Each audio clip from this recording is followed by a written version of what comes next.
ने जो लेटर लिखी है हम स्वागत करते हैं। हम जो चाहते हैं कि गवर्नर साहब उस पर एक्शन लें, क्योंकि जब वे एक्शन लेंगे तो जो पिछले हमारी लेटर्स जो पिछले साल कुलदीप डेटा जी ने हाउस चलाते समय जब कन्नर राणे ने उनके वहां से माइक खोला, प्रोसीडिंग चलती हुई, वहां प्रोसीडिंग उठा ली थी।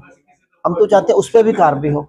हम तो चाहते हैं जो अनिल मसीह ने पिछले साल वोट चोरी की थी, जो 2013 में इलेक्शन थे हमारे कुलदीप जी के, उसमें जो वोट चोरी करी थी उस पर भी एक्शन लें। अगर अच्छा होता, अगर मेयर साहब जो 24 वाटर पानी की सप्लाई का काम चला उस पर विजिलेंस इंक्वायरी होती है, मेयर साहब गवर्नर साहब को लिखती कि इस पे सीबीआई इंक्वायरी। अगर अच्छा होता, जो शहर की पार्किंग का हाल है, जो शहर की पार्किंग एजेंडे हैं, अगर उस पर जब विजिलेंस इंक्वायरी चलती है, मेयर साहब गवर्नर साहब को लिख दें कि इस पे सीबीआई इंक्वायरी हो। आप देखिए ये सारा सर मेयर साहब का जो मनी माजरे का प्रोजेक्ट है सारा उसके साथ लिंक है। हम तो जो हमने मिनट्स पढ़े हैं हम उसको मानते नहीं थे मिनट्स, क्योंकि वहां पे जबरदस्ती हमारे पार्षदों को निकाल दिया था। हम तो तभी उस दिन भी यही कह रहे थे, उससे पहले मीटिंग में कह रहे थे कि जो ये मिनट्स अपना मनी माजरे का प्रोजेक्ट है इसको आप प्रॉपर ढंग से नगर निगम में पार्षदों के सामने लेके आइए। अब मेयर साहब ने अपने मन मर्जी से कमेटी बना दी, कमेटी में भी हो गया। एक तरफ तो मेयर साहब कहते हैं हमारी कंप्लेंट दे रहे हैं, एक तरफ बबला जी बाहर होकर कहते हैं ये मेरा छोटा भाई है, इसको अगली बार मेयर बनाएंगे। एक तरफ तो बबला जी कहते हैं ये मेरी छोटी बेटी जैसी है, हम इसको आगे लेके जाएंगे, मैंने इसके इलेक्शन में मदद करी। एक तो बबला जी कहते हैं प्रेमलता मेरी बहन है। अब कहाँ गई इनकी बेटी, कहाँ गई इनकी बहन, कहाँ गया इनका भाई? सिर्फ हाथी के दांत खाने को दिखाने के, सिर्फ जुमला वाली पार्टी है। जितना भी आप देखिए, आप हमें इनके आज तक किसी पार्षद ने कहा कि जमीन घोटाले, जो जमीन में जो भी हो रहा है तो बबला जी ठीक है, सबको पता है कि बहुत बड़ी उस प्रोजेक्ट में धांधली हो रही है। इनके कोई इनके साथ काउंसलर्स नहीं है, ना कोई इनके साथ अफसर है, मगर मेयर साहब चाहते हैं कि मैं अपने टेन्योर में इससे अच्छे एक बिल्डर को एक फायदा पहुंचाने की स्कीम में लगे हुए हैं। हमें बिल्कुल नहीं होने। हमारी मांग क्या है? हमारी सिर्फ मांग ये थी कि जो प्रोजेक्ट है वो टोटल एक बंदे को दिया जाए। वो प्रोजेक्ट वही बिल्डर 21 एकड़ जगह है, 21 एकड़ का रेट सरकार को लगे। हम 7.7 एकड़ का इन्होंने रेट लगा दिया 800 करोड़। अगर 21 एकड़ का टोटल का प्लॉट लगता है 2000 करोड़ की उसकी वैल्यू निकलेगी। हम तो अगर पैसा आना ना मेयर साहब की जेब में आना, ना पैसा हमारी जेब में आना है, ये पैसा नगर निगम के आना, ताकि आज हम जो फाइनेंशियल क्रंचेस से गुजरे हैं तो आने वाले 10-15 साल हमारे नगर निगम जो भी पार्षद हैं उस फाइनेंशियल क्रंचेस से ना गुजरे। आप देखिए वहां आप कभी सुना था एक प्लॉट लेके बिल्डर को सड़क 6-7 एकड़ के प्लॉट के लिए 6 एकड़ सड़क हम बना के दे रहे हैं, 5 एकड़ में पार्क हम बना रहे हैं, 11 एकड़ हम उसको फजूल की दे रहे हैं। उसके बाद इन्होंने जोनिंग प्लान है जो वहां पे मास्टर प्लान के अकॉर्डिंग है, जो जोनिंग प्लान है वो सिर्फ 4 मंजिल का है, उसमें भी इन्होंने क्या किया 6 मंजिल का बना दिया। उसके वो डेंसिटी थी 175% डेंसिटी थी, उसमें भी इन्होंने 300 कर दी। अब जब पता लगा हमने उसकी आवाज रही, हमने सब एक एक चीज हमने खोल के रख दी। तो इस बार 1000 करोड़ का जो प्रोजेक्ट है वो मेयर साहब टेबल एजेंडा लेके आए। अगर फिर भी इनको लगता था कमिश्नर साहब उसको एजेंडा क्यों नहीं लेके आए? ये सारी बहुत बड़ी मिलीभगत है, बहुत बड़ी करप्शन है। 1000 करोड़ के एजेंडे वो भी टेबल एजेंडा लेके आ रहे हैं। इनको इतनी भी क्या जल्दी लगी है? हम चाहते हैं आप पूरी स्पेशल इसका हाउस बुलाए, चाहे कल ही बुला रहे मेरे साहब, हम उसके लिए राजी हैं। प्रॉपर डिस्कशन हो, सारे पार्षदों की सहमति हो, अगर जो भी साफ होगा, जो जोनिंग प्लान ठीक हो, जो भी गलती कमी होगी उसको हमें दूसरे इसको प्रोजेक्ट लाए। हम भी शहर की डेवलपमेंट करते हैं। अगर मेरे साहब ने अच्छा होता, गवर्नर साहब के जाके कहा होता कि हमें इस प्रोजेक्ट के लिए, यहाँ शहर के लिए डेवलपमेंट के लिए जो हमारे रोड्स का उसके लिए स्पेशल कैपिटल हेड से पैसे दें, मगर अपनी नाकामियां छुपाने के लिए मेरे साहब ने एक जुमला छोड़ दिया है। हम तो कहते हैं गवर्नर साहब इसमें कार्रवाई करें। कार्रवाई के साथ साथ सबसे पहले जो कार्रवाई जो अनिल मिस पे बनती है उन पे करें। उसके साथ जो इन्होंने इनके पार्षद ने, अभी आपकी मीडिया के माध्यम से अभी वो वीडियो भी भेज दूंगा, उसकी लेटर भी भेज दूंगा।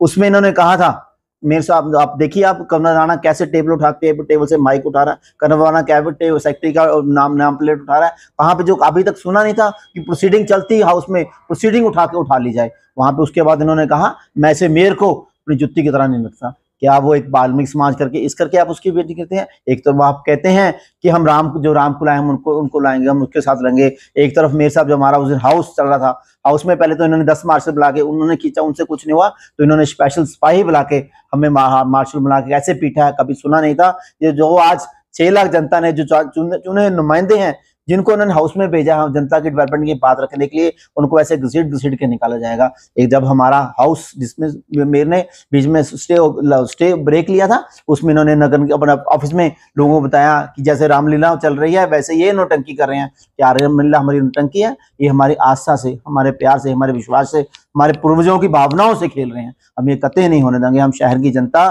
जनता ने इन्हें ठोस दिया। आप देखिए आए दिन हाफ गलियारे में, हर घर में, हर कोने में ये चंद मुद्दा मिशा बन गया है कि आखिर इस मनी मजर प्रोजेक्ट में ऐसा क्या है कि ये पार्षद एंटी चल रहे हैं। ये मनी मजर में क्या है कि मेयर ही की उस प्रोजेक्ट को पास कराने लगी है क्योंकि उसने बहुत बड़ी धांधली। हम चाहते हैं इसके लिए स्पेशल हाउस बनाया जाए। अगर कार्रवाई करनी है हम उसके लिए भी तैयार हैं। हम कहते हैं गवर्नर साहब आप इस पे जो भी करना चाहते हैं हम भी आपके साथ सहयोग करेंगे। सबसे पहले जो कार्रवाई हम अनिल मसीह जी पे करिए, उसके बाद जो कार्रवाई करिए जो पिछले कुलदीप टीटा जी के टाइम पे जिन्होंने पार्षदों ने हंगामा किया था उसके साथ करिए, उसके साथ हम भी कार्रवाई करें। अगर फिर भी लगता है कि कुछ गड़बड़ी है, चाहे गवर्नर साहब आज ही सारे पार्षदों को सस्पेंड करिए, आज नए इलेक्शन करा लीजिए, पता लग जाएगा इनको उनका दूध पानी का पानी कि आज जनता ने इनको कैसे निकाला है। अगर इन्होंने काम किए होते तो आज अलायंस का और कांग्रेस का एमपी ना होता। अगर इन्होंने काम किए तो उनकी 11 सीटें ना ही होती जब उसकी, क्योंकि जब इनका एमपी भी इनका था, इनके पार्षद भी इनके थे, मेयर इनका था, उसके बावजूद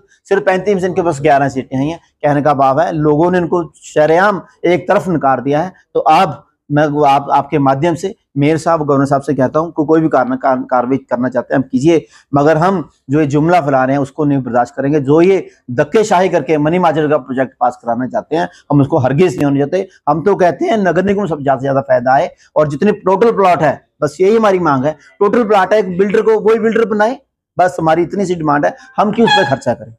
देखिए, सबसे पहले तो मैं ये कहूंगी कि मुझे नहीं पता, मुझे समझ नहीं आ रहा है कि कौन मेयर मैडम को ये सलाह देता है, कौन उनका सलाहकार है। एक तरफ तो सितंबर की मीटिंग में, अगस्त के मीटिंग में जबरदस्ती वो मार्शल बुलाकर विपक्ष के सभी काउंसिलर्स को बाहर कर देते हैं। दूसरी तरफ मेयर मैडम को मैं ये पूछना चाहूंगी कि मेयर मैडम ने क्या मेयर पद की गरिमा को रखा है? क्या उन्होंने मेयर पद की गरिमा को तार तार नहीं किया? और उनके हस्बैंड, मेयर मैडम के जो पति हैं, एक तरफ तो वो ये बात बोलते हैं हाउस के बाहर आके कि आइए आप मेयर ऑफिस में आइए, मेयर ऑफिस में बैठिए, बंटी जी मेरे भाई जैसे हैं, तरुणा जी मेरी बेटी जैसी हैं, प्रेमलता जी मेरी बहन जैसी हैं, अगले साल हमने बंटी जी को मेयर बनाना है और तरुणा जी के इलेक्शन में मैंने मदद की थी। क्योंकि बार बार वो ये बात बोलते हैं कि उन्होंने मेरे इलेक्शन में मदद की थी। तो मैं इस बात पर बोलना चाहूंगी कि उन्होंने जो हमारी मदद की थी वो अपना एक फर्ज निभाया था। क्योंकि 2006, 2011 और 2016 के इलेक्शन में मेरे हस्बैंड ने, मेरे पूरे परिवार ने पूरी ईमानदारी से उनकी मदद की थी, दिन रात उनकी मदद की थी। तो जो वो बार बार ये बयान देते हैं। और दूसरी बात वो बोल रहे थे, कुछ ऐसा बोल रहे थे कि प्रेमलता जी हैं वो जाटनी है, कुछ इस तरह की बातें कर रहे थे। तो मैं उस पर एक चीज कहूंगी, एक तरफ तो वो हमें भाई बहन बोल रहे हैं कि मेरी बहन है, ये मेरा भाई है, दूसरी तरफ साथ ही वो हमें कमेटी में भी डाल लेते हैं। और अचानक से जब हम कमेटी का रिजाइन देते हैं, अचानक से उनको पता नहीं क्या बात बुरी लग जाती है कि वो हमारी कंप्लेंट कर देते हैं। तो इनके जो ये दोहरे रवैये ये हमारे समझ से परे हैं कि इस तरह से अचानक कंप्लेंट करना। अचानक से क्या हुआ? 2 दिन पहले तो आप बयान दे रहे हैं कि मेरे भाई हैं, बहन है, मेयर बनाएंगे, हमने इनकी मदद की है, आइए आप अंदर बैठिए। अचानक से क्या हो गया? अचानक से बदलाव का कारण क्या है? मैं ये पूछना चाहूंगी। दूसरी बात, हमने जो मुद्दा उठाया, चंडीगढ़ की इतनी बड़ी नीलामी होने जा रही है चंडीगढ़ के इतिहास में।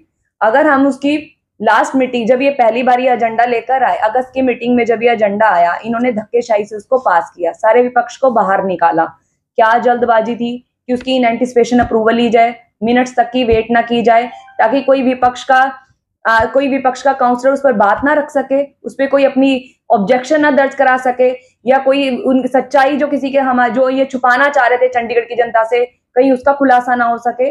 क्या जबरदस्ती थी? मैं पूछना चाहूंगी, मिनट्स तक की वेट क्यों नहीं की गई? क्यों उसकी इन एंटिसिपेशन अप्रूवल ली गई? दूसरी बात, इन्होंने जबरदस्ती वो में कर लिया, इन्होंने एजेंडा पास। हम लोगों ने, तीनों ने, बंटी जी ने, प्रेमलता जी ने, मैंने इसकी तह तक गए, सारी चीजें निकाल कर लेके आए और चंडीगढ़ की जनता के सामने सारी सच्चाई रखी कि किस तरह से इन्होंने चंडीगढ़ बिल्डिंग रूल्स की वायलेशन की है, चंडीगढ़ मास्टर प्लान की वायलेशन की है। हजारों फाइलें आपको वहां दबी मिलेंगी आम जनता की। तो कारण ये बताया जाता है कि जी हम चंडीगढ़ मास्टर प्लान से बाहर नहीं जा सकते, हम चंडीगढ़ बिल्डिंग रूल से बाहर नहीं जा सकते। फिर यहाँ क्यों यहाँ वायलेशन की गई? क्यों जोनिंग प्लान गलत बनाया गया? अगर जोनिंग प्लान गलत ना होता, हमारी जो हम सवाल खड़े कर रहे थे, अगर वो गलत ना होते, तो आज जो ये दोबारा जोनिंग प्लान का एजेंडा लेके आए हैं, उसका रिवाइज एजेंडा लेकर आए हैं, ये दोबारा ना लाते। तो खुद इन्होंने साबित कर दिया कि हम जो बात बोल रहे थे, हम ठीक बोल रहे थे, हम सही आवाज उठा रहे थे। एक बात मेयर मैडम से पूछना चाहूंगी, क्या जो वो बयान दे रहे हैं, क्या उसमें सच्चाई है? कितना सच है उसमें? अगर वाकई वो चंडीगढ़ की जनता का भला चाहते हैं, वाकई चाहते हैं कॉर्पोरेशन इस फाइनेंशियल क्रंच से उभरे, तो क्यों नहीं ट्रांसपेरेंसी ला रहे इसमें, क्यों इतनी जल्दबाजी कर रहे हैं, किस चीज को छुपाने की कोशिश की जा रहे हैं। जब एक चीज प्रूव हो गई, पहले तो ये सप्लीमेंट्री एजेंडा लेके आते हैं, वो भी आधा घंटा पहले, कुछ काउंसलर्स को वो मिलता ही नहीं है, मार्शल बुला के हाउस से सारे विपक्ष को बाहर किया जाता है, जबरदस्ती उसको पास किया जाता है। देखिए शुरुआती दौर से कितनी जल्दबाजी, हर स्टेप पे जल्दबाजी कर रहे हैं। दूसरी बात मैं आपको बता दूं, अब दोबारा जो रिवाइज ये जोनिंग प्लान जो ये एजेंडा आया है, वो कब मिला है हमें? टेबल एजेंडे की फॉर्म में मिला है। अरे जब विपक्ष सारी चीजें खुलासा कर रहा है, एक एक चीज आप सबके सामने रख रहा है, अगर आपकी नियत में खोट नहीं है, अगर आप वाकई में चंडीगढ़ की जनता का भला चाहते हैं, क्यों नहीं आप इसको हलीमी से लेकर आ रहे, क्यों नहीं आप इसमें इंतजार कर रहे, क्यों नहीं नॉर्मल तरीके से इसको लाया जा रहा है? इतनी जल्दबाजी से साफ ही साफ इनकी मंशा जाहिर होती है। भगवान का नाम और ध्यान घर में रहेगा हर वक्त, सकारात्मक प्रभाव। वेदाक्ष धूप बत्ती से, रोज मोगरा और बेलपत्र की महक से लक्ष्मी का होगा वास। वेदाक्ष धूप बत्ती।